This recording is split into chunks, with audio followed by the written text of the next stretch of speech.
అందరికీ నమస్కారం.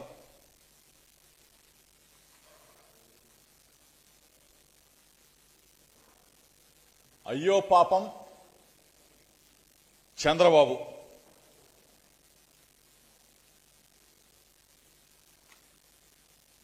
తెలుగుదేశం పార్టీ అధ్యక్షుడు నారా చంద్రబాబు నాయుడు ఎక్కడికి వెళ్ళాడు, ఏమైపోయాడు, ఏ దేశానికి పారిపోయాడనేది పెద్ద క్వశ్చన్ మార్క్. జనానికి తెలియదనుకుంటే, తెలుగుదేశం పార్టీ నాయకులకే తెలియదనుకుంటే, తెలుగుదేశంలో కరుడు కట్టిన చంద్రబాబు నాయుడు తొత్తులకు కూడా పాపం చంద్రబాబు నాయుడు ఎక్కడికి వెళ్ళాడు, ఏ దేశం పోయాడు, ఎక్కడికి పారిపోయాడు, ఒక పెద్ద క్వశ్చన్ మార్క్. అసలు ఎవరికి తెలిసినా తెలియకపోయినా కానీ ఈనాడుకు తెలియాల. ఆంధ్రజ్యోతి రాధాకృష్ణ కన్నా తెలియాలి వీళ్ళిద్దరికి. తీరా చూస్తే వాళ్ళు కూడా క్వశ్చన్ మార్కే. ఈనాడు చంద్రబాబు నాయుడు విదేశీ పర్యటన ఎక్కడికి వెళ్ళాడో తెలీదు. విదేశీ పర్యటనకి వెళ్ళాడు, విశ్రాంతి కోసం మాత్రం వెళ్ళాడని చెప్పేసేమో ఈనాడు.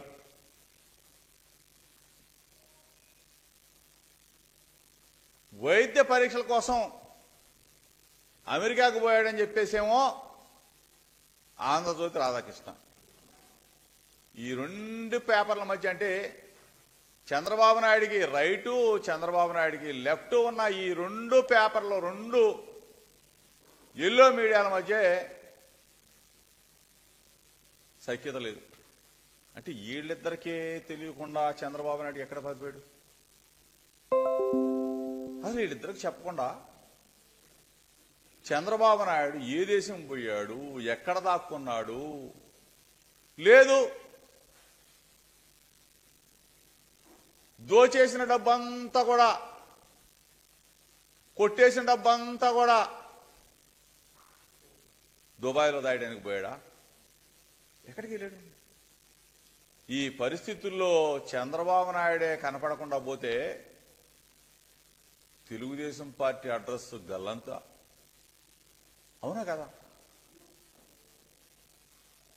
తెలుగుదేశం పార్టీ అడ్రస్ గల్లంతు, తెలుగుదేశం పార్టీ నాయకుల నోటికి తాళాలు. మొన్నటిదాగేనేమో వీరంగం సృష్టించారు. కూటమి వచ్చేస్తుంది, కూటమి వచ్చేస్తుంది. ఇప్పుడేమో కుప్పగూలిపోయారు. కూటమి లేదు, గాడిద గుడ్డు లేదు, కుప్పగూలిపోయారా బాబు.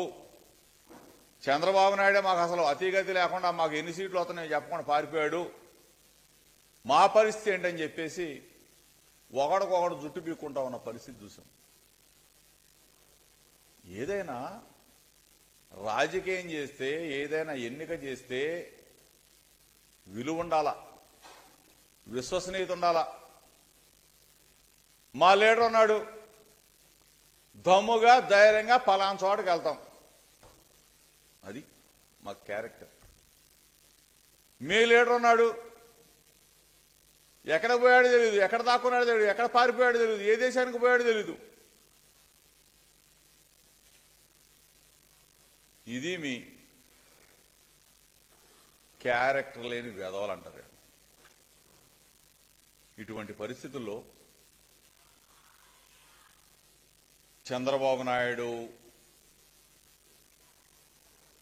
విశ్రాంతి కోసం వెళ్ళాడా, వైద్య పరీక్షల కోసం వెళ్ళాడా, దుబాయ్ పోయాడా, ఇటలీ పోయాడా, అమెరికా పోయాడా, ఇంకెక్కడ ప్రపంచంలో ఉన్నాడు అనేది తెలియాల్సిన విషయం. ఎందుకంటే దిక్కుమాలిన ప్రతిపక్ష నాయకుడిగా ఉన్నాడు కదా ఆంధ్రప్రదేశ్ రాష్ట్రానికి. దిక్కుమాలిన ప్రతిపక్ష నాయకుడు ఎక్కడికి వెళ్ళాడు అనేది జనానికి కూడా అవసరమేగా, మీడియాకి అవసరమేగా. కాబట్టి ఈ పరిస్థితుల్లో చంద్రబాబు నాయుడు ఆచూకీని కనుగొనవలసిన పరిస్థితి. ఈరోజు ఎన్నికలు అయిపోయినాయి, ఎన్నికల సంగ్రామం జరిగింది. విలువలు విశ్వసనీయత ఒకవైపు, కూటములు కుట్రలు ఒకవైపు. విలువలకి విశ్వసనీయతకి ప్రజలు పట్టం కట్టారు. విశ్వసనీయ నేత, విలువలు గల నేత ఒక మాట చెప్తే ఆ మాట కోసం మిన్ను విరిగి మీద పడ్డ ఆ మాట కోసం నిలబడే జగనన్న వైపు జనం నిలబడ్డారు.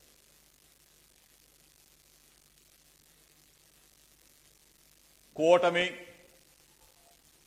కుట్రలు, ఏ కూటమితో ఎవడు దతకడతాడో తెలీదు, ఏ కూటమితో ఎవడో పొత్తులు పెట్టుకుంటాడో తెలీదు. 2014లో ఇదే కూటమి అధికారంలోకి వచ్చింది. ఇదే కూటమి పొడుచుకున్నారు, కొట్టుకున్నారు, తిట్టుకున్నారు, కుప్ప కూలిపోయారు. మరలా ఇదే కూటమి, ఇదే తంతు 2024 ఎన్నికల్లో 3 పార్టీలు మళ్ళీ కూటమిగా కలిసినాయి. అప్పుడు ఎందుకు కలిశారో తెలీదు, అప్పుడు ఎందుకు అధికారంలోకి వచ్చారు. తర్వాత కొట్టుకున్నారు, తిట్టుకున్నారు, విడిపోయారు. మరి అగైన్ మళ్ళీ ఇదే ముగ్గురు కూటమి పేరుతో కుట్రలు చేయడానికి బయలుదేరారు. ఈ కూటమిని, విలువలు లేని కూటమిని, విశ్వసనీయత లేని కూటమిని, ఒక మాట చెప్తే ఆ మాట నిలబెట్టుకోలేని కూటమిని ప్రజలు తరిమైపోతా ఉన్నారు. జూన్ 4వ తారీఖున ఆ కూటమికి సమాధి చేయబోతా ఉన్నారు. ఈ పరిస్థితుల్లో ఆ కూటమి అధినేత పారిపోయాడు. ఆ కూటమి దత్తపుత్రుడు ఏమయ్యాడో తెలీదు. ఆ కూటమిని మోసిన జాతీయ పార్టీ అడ్రస్ గల్లంతు కాబోతోంది. ఈ పరిస్థితుల్లో మరలా అగైన్ జగన్మోహన్ రెడ్డి గారు బ్రహ్మాండమైన భారీ మెజార్టీతో అధికారాన్ని చేపట్టబోతా ఉన్నాడనేది స్పష్టంగా అన్ని సర్వే సంస్థలన్నీ, జాతీయ సర్వే సంస్థలు మొత్తం ఏకతాటి మీద వైఎస్ఆర్ కాంగ్రెస్ పార్టీ ప్రభంజనం ఆంధ్రప్రదేశ్ రాష్ట్రంలో వీయబోతా ఉంది. మరలా జగన్మోహన్ రెడ్డి గారు ముఖ్యమంత్రి కాబోతా ఉన్నాడని చెప్పేసి స్పష్టంగా చెప్తున్న ఈ పరిస్థితులు మనం చూసాం. ఈ పరిస్థితుల్లో ఎన్నికల్లో కుట్రలు పన్నారు, కుతంత్రాలు చేశారు. ఎలక్షన్ కమిషన్ కొంతమందిని ఎస్పీలను మార్చారు, కొంతమంది కలెక్టర్లను మార్చారు. మార్చిన చోటే గొడవలు జరిగినాయి. ఆ గొడవలు జరిగిన దగ్గర మళ్ళీ ఆ అధికారులను సస్పెండ్ చేశారు. అంటే పరిపాలన సక్రమంగా చేసే ఎస్పీలని, కలెక్టర్లని కావాలని కుట్రపూర్వకంగా మారిస్తే మరలా అదే ప్రాంతంలో గొడవలు జరిగినాయి. మరలా అదే అధికారులని సస్పెండ్ చేశారు. అంటే నిబద్ధతలను గాలికి వదిలేశారు. వ్యవస్థల్ని వాడుకున్నారు. వ్యవస్థల్ని బస్టు పట్టించడంలో చంద్రబాబు నాయుడు అంత దుర్మార్గుడు, బస్టు పట్టించాడు. అయినా సరే ప్రజాస్వామ్య బద్ధంగా జరిగే ఎన్నికల్లో ప్రజాస్వామ్యయుతంగా వైఎస్ఆర్ కాంగ్రెస్ పార్టీ నిలబడ్డాం. ప్రజల ఆశీస్సులతో గెలవబోతా ఉన్నాం. నమ్మకం మా మీద ఉంచారు, నమ్మకం మా లీడర్ మీద ఉంచారు, మా జగనన్న మీద ఉంచారు జనం. ఎన్ని కుట్రలు పనినా, ఎన్ని విధ్వంసాలు సృష్టించినా, శాంతి భద్రతల్ని విఘాతం కలిగించే విధంగా ప్రవర్తించిన తెలుగుదేశం పార్టీ, జనసేన పార్టీ ఎన్ని దుర్మార్గాలు చేసినా సరే ప్రజాస్వామ్యంలో గెలవబోతా ఉన్నాం.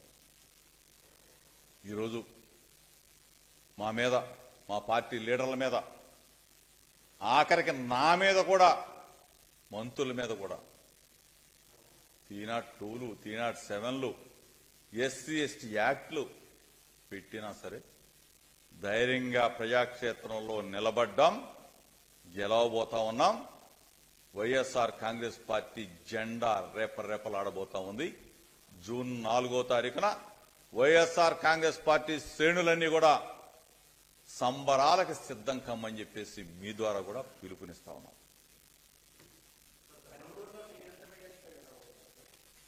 పెనమలూరులో బ్రహ్మాండమైన మెజార్టీతో గెలవబోతా ఉన్నాం. ఎందుకంటే ప్రజలు నమ్మారు, జగనన్నని దీవించారు, జగనన్నని మెచ్చుకో.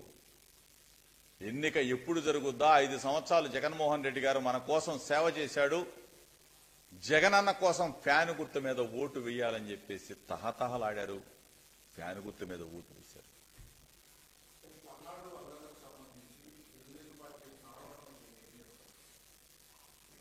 పల్నాడులో శాంతి భద్రతల్ని, ప్రజాస్వామ్యాన్ని కూనీ చేసింది తెలుగుదేశం పార్టీ. అక్కడ అల్లర్లకి ప్రేరణ తెలుగుదేశం పార్టీ, చంద్రబాబు నాయుడే. ఎక్కడ ఏది జరిగినా సరే రెచ్చగొట్టే కార్యక్రమం చేసింది చంద్రబాబు నాయుడే, తెలుగుదేశం పార్టీనే. మేము ప్రజాక్షేత్రంలో శాంతియుతంగా ఉన్నాం, మేము ప్రజల పక్షాన ఉన్నాం, ప్రజలు మా పక్షాన ఉన్నారు. ఈ పరిస్థితుల్లో ప్రజలు ఓటు వేయడానికి మాకు సిద్ధంగా ఉంటే మా పార్టీ మేమెందుకు అల్లరి చేస్తాం, మేమెందుకు రెచ్చగొడతాం?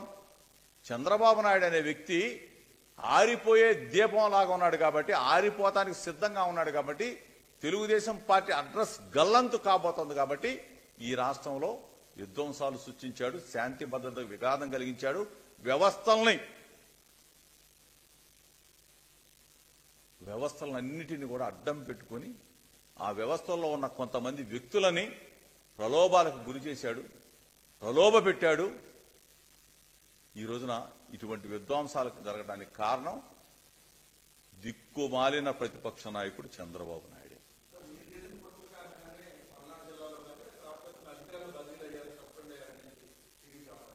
అసలు మేము కుట్రలు చేయాల్సిన అవసరం మాకేముంటుంది? అధికారులు ఉన్నారు, ఎలక్షన్ కమిషన్ వచ్చింది, ఆ ఎలక్షన్ కమిషన్ కి తెలుగుదేశం పార్టీ ఆ పురంధరేశ్వరి కొంతమంది అధికారుల మీద రిపోర్ట్ ఇచ్చారు. దాని ఆధారంగా ఆ జిల్లాల్లో ఉన్న అధికారులను మార్చారు. ఆ జిల్లాల్లో ఉన్న అధికారులను మార్చారంటే సమర్థవంతులు, అంతకన్నా సమర్థవంతులను వేస్తారని అనుకుంటాం కదా. మరి అక్కడే అల్లర్లు జరిగినాయి, అక్కడే ఇబ్బంది పెట్టారు, మళ్ళీ ఆ అధికారులనే సస్పెండ్ చేశారు. అంటే ఉన్న అధికారులు సమర్థవంతులైతే ఆ సమర్థవంతమైన అధికారులను తీసేసి అక్కడే మళ్ళీ కొంతమంది అధికారులు వేసి అక్కడే వాళ్ళని సస్పెండ్ చేశారంటే వ్యవస్థను ఏ విధంగా మేనేజ్ చేశారు, వ్యవస్థను ఏ విధంగా వాడుకున్నారు, అల్లాలకు ఏ విధంగా పాల్పడ్డారు? ఇది చంద్రబాబు నాయుడు నైజం. వ్యవస్థల్ని భ్రష్టు పట్టిస్తాడు చంద్రబాబు నాయుడు.